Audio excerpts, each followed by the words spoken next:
Hello everyone, this is Dr. Reshu Shukla, your faculty for Technical Communication and Professional English. So student, today's topic is critical thinking. Critical thinking is the ability to think clearly and rationally about what to do or what to believe. यानी कि हर individual एक particular situation में उसका अपना एक तरीका होता है सोचने का. रैशनली माने लॉजिकली, यानी बहुत पूरा एक्टिव तरीके से, बहुत डायनेमिक यानी गतिशील तरीके से आप किसी पर्टिकुलर सिचुएशन के बारे में सोचें, या कोई भी सिचुएशन है, आपका जो बिलीफ सिस्टम है उसके बारे में आपका सोचने की एबिलिटी, आपका सोचने का तरीका clearly and rationally, logically, practical, यानी आप किसी भी पॉइंट के दोनों पहलू देख के बात करते हैं. एक इंसान होता है इमोशनल के साथ, इमोशंस के साथ ड्रिवन, जो किसी एक पर्टिकुलर सिचुएशन का हाफ साइड देख ही रिएक्ट कर देता है. एक इंसान होता है जिसके अंदर पेशेंस बहुत ज़्यादा होता है, प्रैक्टिकली वो हर चीज़ को उसको प्रूफ एंड उसके डॉक्यूमेंट्स चाहिए होते हैं. हर सिचुएशन का दोनों साइड्स देखने के बाद ही वो इंसान उसके बारे में डिसीज़न लेता है. जो तो क्रिटिकल थिंकिंग डोमिनेटेड पर्सन होगा वो कभी भी अपना रैशनल अप्रोच रखता है, यानी कि वो कभी भी किसी भी एक चीज़ को एक साइड देख के डिसीज़न नहीं लेगा. वो हमेशा दोनों साइड देख के और एक प्रॉपर इन्फॉर्मेशन को हैंडल करने के बाद एक राइट रिजल्ट पे पहुंचेगा.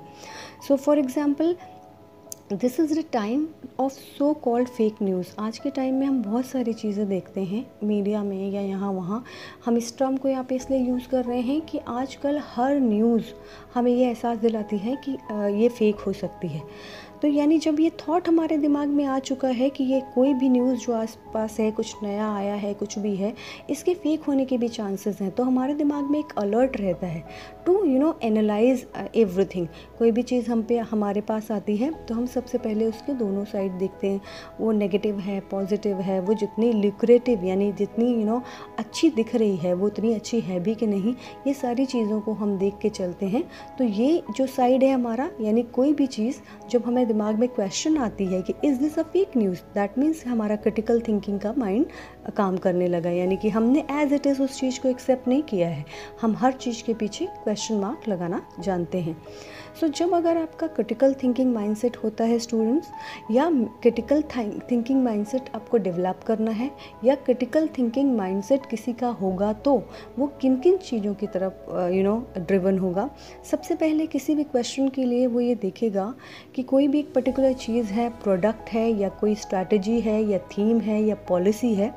तो सबसे पहले क्वेश्चन आएगा हु, यानी हु आर दोज पीपल जो इस पर्टिकुलर स्ट्रैटेजी या प्रोजेक्ट से बेनिफिटेड होंगे. ये नई चीज़ है, उससे अगर मैं इसे क्रिएट कर रहा हूँ या मुझे ये दी गई है, तो वो कौन लोग हैं जो इनसे बेनिफिटेड होंगे. तो सबसे पहले अपना टारगेट ऑडियंस फाइंड आउट कराती है, यानी मुझे पता चल जाएगा कि if I am making certain product तो मेरी टारगेट ऑडियंस कौन है. और जब मेरी टारगेट ऑडियंस मुझे पता चल जाएगी तो मैं उसी के इंटरेस्ट एंड बेनिफिट को ध्यान में रखते हुए चीज़ बनाऊंगी, और अगर ऐसा होगा तो मैं अपनी टारगेट ऑडियंस को होल्ड कर पाऊंगी. नेक्स्ट इज़ वॉट, यानी कि ये वॉट ये बताता है कि इस पर्टिकुलर चीज़ में या मेरे जो भी प्रोडक्ट में उसके what are the strength and weaknesses. इस पर्टिकुलर स्ट्रेंथ, कोई भी चीज़ के दोनों ही पहलू होते हैं, ना ही पूरी चीज़ कोई 100% उसमें पॉजिटिविटी होती है, ना ही 100% नेगेटिविटी, यानी स्ट्रेंथ भी होगी और वीकनेस भी होगी. तो स्ट्रेंथ क्या क्या है ताकि हाईलाइट किया जा सके, वीकनेसेस क्या क्या हैं कवर अप किया जा सके. कोई और पर्सपेक्टिव है सिचुएशन को देखने का क्या, यानी कि जो पर्सपेक्टिव से मैं देखती हूँ और भी पॉसिबल पर्सपेक्टिव्स हैं वो भी हमें लेके चलने हैं. कोई मेरी इस चीज़ का प्रोडक्ट का अनदर अल्टरनेटिव भी है क्या, तो मुझे उसके लिए पहले से तैयार होकर चलना चाहिए. Would be a counter argument, क्या जो मैं बात कह रही हूँ क्या कोई और इसका काउंटर आर्गुमेंट कह दे सकता है, आर्गुमेंट यानी कि तर्क दे सकता है, और क्या उसके लिए मेरे पास जवाब होगा. तो ये वॉट हो गया. अपने किसी प्रोडक्ट के लिए हमें वेयर के लिए भी बहुत रेडी रहना चाहिए, अवेयर रहना चाहिए कि वो कौन सी जगह होगी, कौन सी एनवायरनमेंट होगा, क्या सूटेबिलिटी होगी, सिचुएशन क्या होगी, जहाँ पे वो कौन सी प्रॉब्लम होगी, जहाँ पे हमें यहाँ उसकी ज़रूरत होगी. व्हेन यानी कि वो कौन सा सिचुएशंस बनेंगी, वेयर माने होगा पर्टिकुलर प्लेस से रिलेटेड है, व्हेन का रिलेशन है सिचुएशन का, वो कौन सी सोसाइटी होगी, वो कौन से लोग होंगे, वो किस तरीके की प्रॉब्लम्स अराइज होंगी लोगों के बीच में जब इसकी ज़रूरत पड़ेगी। Why is this a problem, यानी हमें वाई भी लेके चलना है कि ये जो प्रोडक्ट है वो लोग क्यों एक्सेप्ट करें, ये उनके लिए क्यों ज़रूरी है, क्यों भी उनके सामने रखना। Like suppose if I have to teach you English, then I have to tell you why English is important for you, and जब मैं आपको वाई बताऊंगी and that why is going to satisfy you, then only you going to learn English. And how is going to tell the audience और the people कि what is the method to accept all these things. So critical thinking is basically those question marks जिनको हम जानते हैं, and these are the common questions regularly come in our mind. किसी भी चीज़ को देख के who, what, where, when, why, how, इन्हीं में हम questions के answers तलाशते हैं।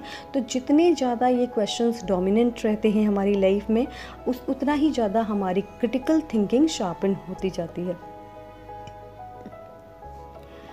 क्रिटिकल थिंकिंग अगर हमारे में होती है तो वो हमें क्या इनेबल करती है। क्रिटिकल थिंकिंग इनेबल स्किल्स, वो कौन कौन सी स्किल्स हैं जो हमारे अंदर आती हैं।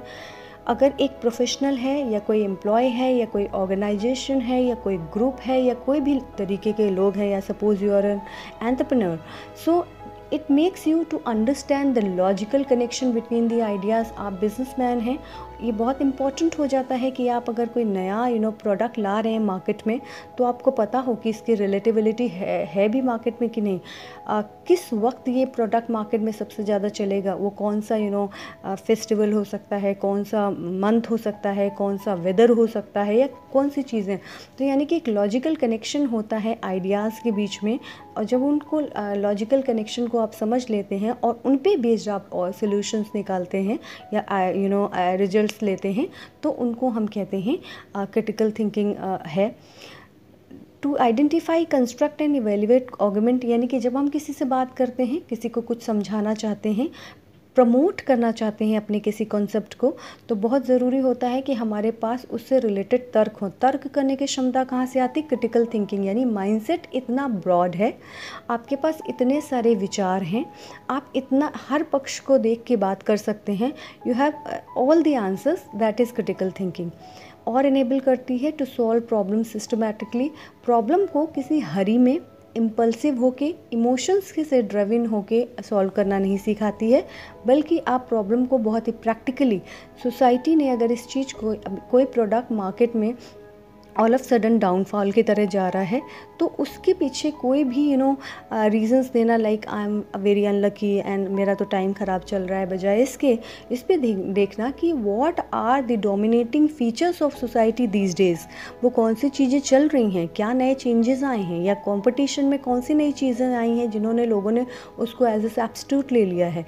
सो ये जो है प्रॉब्लम सॉल्विंग को एक सिस्टमैटिक अप्रोच देती है।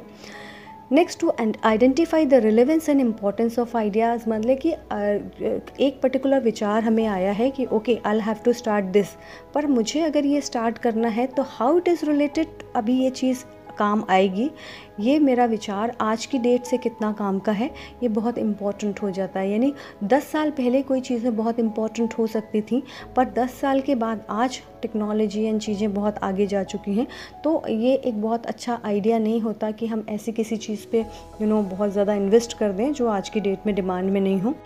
नेक्स्ट है कि क्रिटिकल थिंकिंग के वो स्टेप्स कौन कौन से होते हैं। तो सबसे इम्पॉर्टेंट चीज़ है इट आइडेंटिफाई द प्रॉब्लम और क्वेश्चन, यानी सबसे पहले आप क्या करें, किसी भी चीज़ की कोई भी बात है उसका प्रॉब्लम आइडेंटिफाई करें कि कोई भी पर्टिकुलर सिचुएशन की प्रॉब्लम क्या है, मेन जड़ क्या है, रूट क्या है। Then gather the data, opinion, argument, feedback, फिर उससे रिलेटेड सारी इन्फॉर्मेशन इकट्ठी करें, सो दैट आपको सारी तरीके से छोटा डॉक्यूमेंट, छोटे से छोटा इन्फॉर्मेशन उससे रिलेटेड इकट्ठा करें।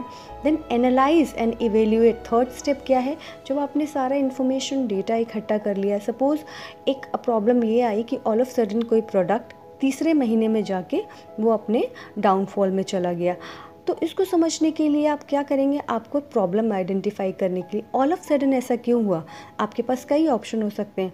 हो सकता है वेदर का इफ़ेक्ट है, हो सकता है लोगों का टेस्ट चेंज है, हो सकता है कोई नया प्रोडक्ट मार्केट में आ गया है जो बेहतर है, या हो सकता है कोई प्रोडक्ट इससे कम कीमत में बिक रहा हो, या हो सकता है हमारे प्रोडक्ट में का प्रमोशन जिस लेवल पे हमने किया था लोगों को उससे सेटिस्फैक्शन उतना नहीं मिला, तो शुरू में तो लोगों ने ख़रीद लिया लेकिन बाद में वो उतना सेटिस्फाइड नहीं हुआ। तो अगर ये हमको प्रॉब्लम हम समझ लेते हैं कि okay this is the problem, हमें पता चल जाता है कि हम मार्केट में हमारे ही प्रोडक्ट के कंपैरिजन में कोई नया प्रोडक्ट आ गया जो उससे चीपर कॉस्ट में है and the problem is this.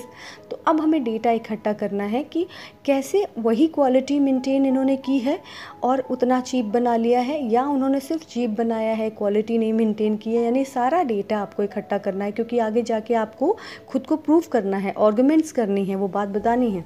Then analyse the data and evaluate the data. जो डेटा आपने इकट्ठा किया है वो फैक्ट है भी कि नहीं, कहीं किसी ऐसे ही तो आपकी टीम ने कोई चीज़ फीडबैक नहीं इकट्ठा कर लिया, तो सबसे पहले उसे जस्टिफाई करें, एवेलुएट करें एंड वैलिडेट करें कि वो डेटा सही है। Always it's important, critical thinking का लास्ट स्टेप है कि सारी स्टडी प्रॉपर करने के बाद एकदम लास्ट में आपको डिसीजन लेना है। डिसीजन सबसे लास्ट स्टेप होता है, ऊपर का स्टेप हर स्टेप एक के बाद दूसरा सीक्वेंस में आता है and you reach your decision at the last which is also your conclusion. So this was your critical thinking chapter, students, and I really feel that this chapter is clear to you all, and if you have any doubt about this chapter, please leave your comment in the comment box. Also keep suggesting your different topics so that I make video for you. And thank you so much for watching this video. Be happy, be at home, keep studying. All the best. Please like, share and subscribe the channel. Thank you so much.